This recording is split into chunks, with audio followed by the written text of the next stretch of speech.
Marre que la maison ressemble à un champ de bataille de jouets éparpillés, marre de ranger à nouveau chaque jour ce que vous avez déjà rangé la veille, marre de répéter 10 fois la même chose pour peut-être potentiellement être entendu, marre de menacer, punir ou faire du chantage parce que clairement vous savez même plus quoi faire d'autre. Alors si vous en avez marre de tout ça, ou même ne serait-ce qu'une seule chose de toutes ces choses-là, écoutez bien ce podcast jusqu'à la fin parce que je vais vous dévoiler la méthode 100% efficace que j'ai trouvée pour que mes enfants rangent leurs jouets. Et oui, alléluia. Bonjour, je m'appelle Amélie, bienvenue chez Famille Épanouie, le podcast qui vous permet de profiter d'un quotidien serein et épanouissant en famille sans vous épuiser ni vous effondrer. Depuis 2015, j'accompagne les mamans, à travers mon programme Maman Épanouie et d'autres ateliers thématiques, à cultiver leur bien-être, ou en tout cas leur mieux-être, grâce à des prises de conscience et à des concepts qui sont simples à mettre en place. Je suis également l'auteur du journal de gratitude, mon journal Maman Épanouie, si vous voulez vous l'offrir. Je vous mets le lien dans la description de ce podcast. Et d'ailleurs, si vous appréciez ce podcast, eh bien, sachez que la meilleure façon pour moi de le soutenir, c'est de lui mettre une note de 5 étoiles accompagnée d'un petit commentaire sympa sur la plateforme de podcast que vous utilisez. Je sais que ça peut paraître galère et rébarbatif, mais en tout cas, c'est ce qui va permettre aux algorithmes de pouvoir détecter que ce podcast vous a plu et donc de le diffuser à un plus grand nombre d'entre nous. Alors on l'a déjà dit, on le sait, on passe pas mal de temps à ranger les affaires. Alors en plus des siennes, eh bien évidemment ce sont celles de nos enfants qui nous préoccupent parce qu'ils en mettent partout, qu'ils ont tendance à s'éparpiller, qu'ils prennent leurs jouets, qu'ils les amènent dans la pièce de vie, qu'ils les laissent, qu'ils retournent dans la salle d'activité ou dans leur chambre chercher à nouveau d'autres jouets, qu'ils les ramènent parce que évidemment ils préfèrent jouer là où nous on est, plutôt que de rester tout seul dans leur salle d'activité. Du coup, en une journée, ça peut clairement ressembler à une zone de non-lieu, à Bagdad, comme j'aime le dire. J'aime bien dire c'est Bagdad ici, en fin de journée. Et ça c'est ok, c'est-à-dire que voilà, les enfants sont comme ça, vous aurez beaucoup de mal à leur dire à chaque fois, range après chaque fois que tu as sorti quelque chose. Parce que, ou alors ça va marcher, mais il faut être derrière lui à chaque fois. En l'occurrence, si il joue bien et que vous n'avez pas trop envie d'intervenir ou de venir le solliciter parce que pour vous aussi c'est un moment de tranquillité, et bien évidemment il va avoir tendance à accumuler et à s'éparpiller. Donc ça c'est normal. Alors pour qu'un jeune enfant range ses affaires, vraiment le secret c'est qu'il faut le faire avec lui. C'est-à-dire que parfois, jusqu'à 2 ans même j'ai envie de dire, parfois votre enfant ne fera même que vous regarder. C'est-à-dire qu'avec les enfants entre 12 et 24 mois, il faut absolument le faire systématiquement avec eux. Et peut-être que des fois, donc, ça sera vraiment très frustrant pour vous, et vous serez obligé de le faire à leur place et il ne fera qu'être observateur de ce que vous faites. Mais ça c'est ok, c'est que ça doit passer par là. C'est important, même s'il ne participe pas toujours, même si vous lui donnez une mission qu'il ne veut pas le faire, s'il a moins de 2 ans, c'est ok. Peut-être qu'il la fera, peut-être qu'il la fera pas. En tout cas, la clé c'est vraiment de continuer à lui proposer toujours des missions. D'accord ? C'est vraiment par là que ça va passer. Donc ne relâchez jamais, ne le faites pas à sa place, même si parfois j'ai envie de dire c'est tentant de dire ok vas-y va faire autre chose, je vais le faire à ta place. Bon, ça arrivera peut-être, moi j'avoue que ça m'est déjà arrivé, où j'avais peu de temps et j'ai fait ok, bon là je vais le faire toute seule parce que je vais gagner du temps, mais il faut pas que ça devienne la majorité, ça peut devenir épisodique, de manière très temporaire, vous allez gagner du temps et ranger les choses toute seule. Mais de manière, par contre, globale et générale, il faut investir son enfant dans le rangement. Même s'il a que, je passe 5 voitures à remettre dans un bac, ou qu'il a, 2 poupées à remettre dans un bac, ou 10 caplas à remettre dans le bac à caplas, peu importe, donnez-lui une mission, aussi petite soit-elle. En fait, ce qui est important, c'est pas non ce qu'il va faire, c'est plus l'investissement qu'il va y mettre. Il va s'investir dans une mission, celle de ranger ce qu'il a sorti. Donc ça, sans relâche, on lui propose, même si dans un premier temps, vous avez l'impression que c'est vain, parce que vous voyez que il le fait pas. Du coup, vous vous retrouvez toute seule à le faire devant lui. Et en plus, j'ai vraiment envie de rajouter ici que ça peut être très dur de vivre ça, parce que c'est dur pour l'ego. Et aussi, c'est dur s'il y a le regard des autres qui est braqué sur nous. Hein, je pense à tous ces moments où on va jouer chez des amis, on passe, je sais pas, une soirée ou une journée avec des amis. Les enfants ont bien joué ensemble. Et là, au moment de partir, vous allez quand même faire un tour dans la chambre, dans la salle d'activité, peu importe, là où sont rangés les jouets. Et là, bah, vous retrouvez à Bagdad en 2 secondes. Et donc là, en fait, c'est ok. Vous allez sûrement devoir ranger. Votre enfant peut-être n'aura pas envie de ranger, même s'il ne fait que vous regarder, c'est ok. Vous rangez quand même et vous l'investissez autant que possible. Et même s'il veut pas, vous le laissez spectateur. Par contre, il reste dans la pièce, il reste avec vous pendant que vous rangez. Et c'est ok. En fait, ça ne peut que passer par là. Donc peut-être que vous aurez peur de passer pour une esclave de vos enfants auprès de vos amis, mais c'est pas le cas.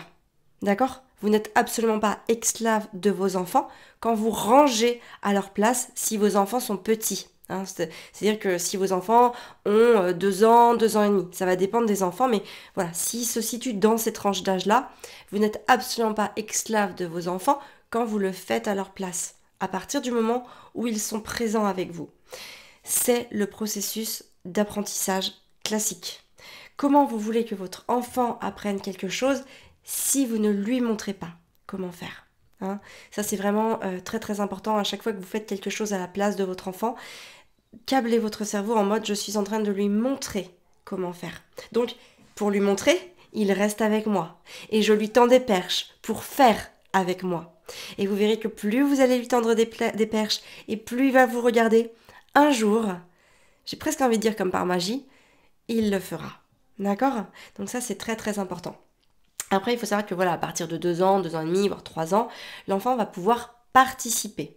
Donc, il va pouvoir participer à des missions un petit peu plus grandes et peut-être même faire seul quelque chose. Alors, il faut que ça reste des toutes petites choses. Hein. Par exemple, là, il va pouvoir faire seul, s'il n'y a que des voitures qui traînent sur un tapis, voilà, lui dire, bah écoute chérie, les voitures, tu les remets dans le bac. Et là, hop, vous pouvez peut-être partir. Vous pouvez essayer en tout cas. Peut-être que ça marchera, peut-être que ça marchera pas, auquel cas vous pourrez revenir, faire avec lui. Mais en tout cas, il faut essayer. Quand vous faites ça, vraiment, essayez de vous câbler aussi en mode je passe un moment de qualité avec mon enfant. C'est vraiment, dites-vous, ok, bah là on a peut-être 5 ou 10 minutes, et ben on va faire en sorte que ça se passe bien. Et ça va être notre moment de qualité de la journée. On va pouvoir peut-être échanger sur d'autres choses, on va peut-être pouvoir, passer un moment à être ensemble, juste par le regard, par la cohésion sur l'activité qu'on est en train de faire. Et ça sera ce moment-là qui va venir vous remplir et qui va aussi venir le remplir. Donc ne le faites pas comme une corvée, vous non plus, hein, vraiment voyez ça comme le moment de qualité que vous allez pouvoir passer avec votre enfant. Plus l'enfant va grandir, évidemment, plus il va devenir autonome et plus il sera capable de ranger 2, 3, 4, 5 choses à la fois. Enfin, quand je dis à la fois, c'est successivement, sans que vous ayez besoin de revenir. Je prends un exemple tout bête. Votre enfant a 4 ans, imaginons qu'il est mis par terre les voitures, le circuit de voiture et par exemple des magnétiques Playmag. Bon, et ben peut-être qu'à 4 ans, ça va être difficile qu'il range les 3 successivement. Et peut-être qu'il va falloir que vous reveniez après chaque mission. Vous allez lui demander de ranger les voitures. Voilà, il va sûrement les ranger, il va revenir vous voir. Donc là, vous allez retourner dans la chambre ou la salle d'activité en lui disant « Ok, super chérie, maintenant tu vas ranger le circuit à sa place. » Voilà, il va le faire, vous allez repartir, il va revenir, etc. etc. À 9 ans, très clairement, si vous lui dites de ranger la pièce, il y a de grandes chances que si tout ce processus a bien été fait en amont, il puisse la ranger tout seul sans même que vous ayez besoin de lui donner des missions. Encore une fois, je dis bien peut-être. Parce que peut-être qu'il aura besoin de votre aide, peut-être qu'il n'en aura pas besoin. Peut-être qu'il y a des moments où il aura besoin de votre aide et peut-être qu'il y aura des moments où il n'aura pas besoin de votre aide. Et encore une fois, votre aide, elle peut être soit dans les faits, donc voilà, vous allez faire avec lui, soit dans le verbal, la parole que vous allez lui dire. Donc encore une fois, il existe beaucoup de façons d'aider un enfant. L'idée, c'est peu importe la façon dont vous l'aidez, à partir du moment où vous ressentez que votre enfant a besoin d'être aidé, aidez-le. Parce que toujours, ça fait partie intégrante du processus d'apprentissage. Donc ne partez jamais du principe qu'il est assez grand pour le faire tout seul. Parce que non, en fait, s'il éprouve un besoin, s'il vous montre, en tout cas s'il exprime un besoin d'être aidé, c'est qu'il en a vraiment besoin. D'accord? Il ne le fait pas exprès. Il ne fait pas ça pour vous embêter. C'est que simplement, il en a besoin précisément à ce moment-là. J'attire aussi votre attention sur 2 points. Si c'est trop le bazar, un enfant aura peut-être du mal à s'y mettre tout seul parce qu'il ne saura pas par quoi commencer. Et là, même un enfant de 9-10 ans, par exemple, lorsqu'il y a eu un lâcher-prise pendant plusieurs semaines, voire plusieurs mois, il peut se dire waouh, je ne sais pas par quoi commencer. En fait, ça va le bloquer. D'accord? Donc peut-être que là, il aura juste besoin de votre aide pour amorcer le rangement. Donc encore une fois, ça peut être une aide par la parole, donc le guider vers ce qu'il peut commencer à ranger pour désencombrer la pièce. Donc là, on va vraiment passer en mode 20-80, c'est-à-dire que les plus gros trucs en premier, pour que ça puisse vraiment bien désencombrer et que visuellement, on ait un espace plus clair, et pour finir par les plus petites choses. Ça peut être aussi de l'aider en commençant justement par ranger ou remettre à leur place les grosses choses pour pouvoir le laisser ensuite faire les plus petites choses. Attention aussi, dans les moments de tri, dans les moments où vous faites du roulement dans les jouets ou dans la réorganisation, vous pouvez le faire seul tout ça, hein, allègrement. Moi je sais que j'aime bien parfois faire mon petit tri, ou faire tourner les jouets, ou réorganiser la pièce, ce que j'appelle faire mon petit boui-boui. Et ça en fait je le fais toute seule. Très souvent j'implique pas du tout les enfants, parce que voilà, je suis seule avec mes pensées, ou alors j'écoute un podcast, j'écoute une formation, j'écoute un livre audio, ou de la musique, ou rien du tout. Et voilà, c'est mon petit moment à moi, j'aime bien le faire toute seule. Donc voilà, c'est un petit peu ce que je disais aussi au début. Des fois, il y a peut-être des moments où vous aurez envie de ranger toute seule parce que voilà, ça va vous faire du bien, hein. Des fois, c'est un peu thérapeutique de ranger. On a aussi l'impression d'ordonner sa tête, de faire du rangement dans sa tête. Donc ça peut vous faire du bien. Et dans ces moments-là, eh bien, ne vous en privez pas. Alors, il y a quelques mois, on est parti au Costa Rica. On est parti pendant 4 mois au Costa Rica. Et les enfants, ils avaient chacun un petit sac à dos d'affaires perso, donc avec les jouets qu'ils avaient emmenés. Alors je les avais un tout petit peu guidés parce qu'ils avaient eu tendance à entasser un petit peu n'importe quoi dans leur sac, enfin en tout cas Constance qui n'avait que 3 ans et demi à l'époque. Et donc voilà, je l'ai juste guidée vers les objets qu'elle affectionnait le plus et ceux dont elle se servait le plus souvent. Et en fait, ils avaient peu de jouets parce que dans un petit sac à dos, on met quelques jouets mais on n'en met pas beaucoup bien sûr. Et en fait, rien ne leur a manqué. Et du coup, en fait, j'ai trouvé ça génial parce que ça faisait un gain de place, hein, déjà, ça prend pas beaucoup de place, et forcément, ça provoque un gain de temps parce que on n'a pas à ranger. C'est un gain de temps pour eux qui n'ont pas à ranger, et pour moi aussi. Parce que comme ça, j'ai pas ni à les aider, ni à ranger avec eux, ni à quoi que ce soit. Et quand on est rentré à nouveau chez nous, j'ai retrouvé le bazar de la salle d'activité qui déborde juste dans le salon, très clairement. Alors oui, j'ai toujours envie d'aider mes enfants, mais je n'ai pas envie non plus de m'en rendre esclave. Et comme ils sont plus grands à présent, parce que à l'heure où j'enregistre ce podcast, ils ont 4, 6 et 9 ans, ils peuvent comprendre plus de choses, et notamment les conséquences naturelles. À partir de ce moment-là, j'ai commencé à évoquer les conséquences naturelles. Parce que aux âges qu'ils ont, j'ai pu observer, alors en fait je dis l'âge, mais c'est plutôt aussi par rapport à leur stade de développement, surtout qu'on observe ça, je me suis rendu compte qu'ils étaient tout à fait capables de se projeter à très court terme, c'est-à-dire à 5, 10 ou 15 minutes. Et donc, au lieu de m'énerver, de pester, de répéter 10 fois de ranger, de faire avec eux ou même de menacer, parce que je ne suis pas parfaite, moi aussi ça peut m'énerver, moi aussi ça peut m'arriver de répéter plusieurs fois et donc de m'énerver ou de pester, ou du coup de ranger avec eux à contre-cœur, etc., etc. Eh bien, je me suis servi du problème pour en faire naître la solution. C'est-à-dire que mon problème, c'est pas que la maison, ou juste même la salle d'activité, soit en bazar. Ça, c'est pas mon problème, parce que ça, c'est la conséquence du vrai problème.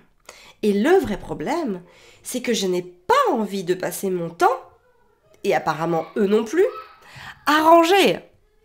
Donc, comme mon temps, il n'est pas extensible, et que j'ai vraiment besoin de temps pour moi, d'autant plus que vous savez qu'on est en instruction en famille, donc moi mes enfants je les ai 24 heures sur 24, 7 jours sur 7. Donc j'ai vraiment un très très gros besoin de temps pour moi. En plus moi je suis quelqu'un qui fonctionne sur un rythme assez lent, donc je prends souvent mon temps pour faire les choses, donc ça me demande peut-être plus de temps que la moyenne de faire des choses. J'aime beaucoup lire, j'aime beaucoup me reposer, j'aime beaucoup avoir du temps pour créer, j'ai aussi besoin de temps pour travailler. Donc évidemment, ce temps-là, il n'est pas extensible. Donc si je passe mon temps à faire les choses avec les enfants en permanence, je me retrouve à la fin de la journée où je n'ai pas eu de temps pour moi et où je n'ai pas pu travailler. Donc ça, c'est pas possible. Ça ne doit pas arriver parce que si ça arrive, ça ne fonctionnera pas sur le long terme. C'est-à-dire qu'il y a un moment, mon équilibre personnel va être déréglé. Et comme tout dérèglement, ça va entraîner des conséquences négatives. Donc évidemment, on ne veut pas des conséquences négatives. En tout cas, on va tout faire pour les éviter. Donc, à partir de ce constat-là, j'ai décidé de leur laisser le choix. Alors, vous allez voir comment je procède. La première chose, c'est en 3 étapes. La première chose, je leur dis, enfin en tout cas je leur exprime mon besoin. C'est vraiment l'expression de mon besoin. Moi, mon besoin, il est simple, c'est que j'ai besoin que la maison soit rangée parce que c'est aussi mon lieu de travail et que pour travailler, j'ai besoin que la maison soit rangée. Parce que sinon, j'arrive pas à me concentrer, j'arrive pas à trouver l'inspiration parce que, en fait, mon regard se pose sur toutes ces choses qui ne sont pas à leur place et donc ça me déconcentre et donc je n'arrive pas à m'impliquer. Donc ça, je leur dis. Et vous voyez, par exemple, l'autre jour, la maison était en bazar. Enfin, quand je dis bazar, c'est pas le gros bazar forcément à chaque fois, hein, mais ça peut être voilà, des petites voitures qui traînent, quelques playmags sur le tapis, mais un petit peu désordonné, etc., etc. Et donc, on s'est mis à faire l'instruction formelle. Donc, on s'assoit tous à notre table du salon, chacun prend son cahier et je vais des uns aux autres pour venir en aide à celui qui a besoin de moi ou pour leur expliquer des notions qu'ils ont besoin de comprendre. Et en fait, j'ai observé, hein, je me suis auto-observée, en fait, à chaque fois que je tournais autour de la table, je m'en éloignais pour aller ranger des petites choses qui traînaient. C'est-à-dire que je n'arrivais pas à me poser avec eux à table, à être vraiment pleinement avec eux, parce que mon esprit n'arrivait pas à se poser, il virevoltait sur toutes ces petites choses qui traînaient dans la maison. C'était pas grand chose, mais voilà, 2-3 petites voitures par-ci, 2-3 petits playmags par-là, et bien ça dissipait ma concentration. Et c'est intéressant de voir que j'y arrivais pas en fait, c'était plus fort que moi. Quand j'allais de Constance à Arthur, hop, je faisais un pas en arrière pour aller chercher une petite voiture et la remettre dans le bac. Ou quand j'allais de Arthur à Gaspard, hop, je m'éloignais aussi et j'allais ranger les playmags. Et en fait, voilà, je n'ai pas réussi à me poser. Donc du coup, à un moment, j'ai fait OK, on arrête tout, on range la pièce parce que moi, j'y arrive pas là, et on range ensemble. Est-ce que c'est OK pour vous? Là, du coup, je l'ai fait avec eux parce que ça venait évidemment clairement de mon besoin là tout de suite et que pour continuer la leçon d'instruction, j'avais pas trop le choix que de le faire avec eux. Donc voilà, c'est vraiment d'exprimer son besoin. Et donc la deuxième chose, c'est de leur exprimer la conséquence naturelle. Donc par exemple, vous voyez les enfants, là, on va aller se coucher. Moi, j'ai du temps pour vous. D'accord? J'ai un temps qui est pour vous. Alors, je leur donne pas forcément un nombre de minutes, mais je leur dis, j'ai du temps pour vous avant d'avoir du temps pour moi. Donc, soit ce temps-là, je le passe avec vous et on range la pièce, soit ce temps-là, je le passe à vous lire une histoire. Et dans ce cas-là, vous rangez la pièce tout seul. Et donc, la troisième étape, je les fais décider. Qu'est-ce que vous préférez? Alors, évidemment, ça ne marche pas avec un enfant qui est trop petit. Hein. Les enfants de 2-3 ans, ils vont pas avoir la capacité de se projeter, ils vont pas comprendre cette conséquence naturelle ni ce choix, donc ça ne marchera pas. Il faut que l'enfant soit évidemment plus grand pour que ça marche. Vous voyez, moi avec Constance qui a 4 ans, ça commence à très très bien fonctionner et puis elle est aussi guidée par ses frères.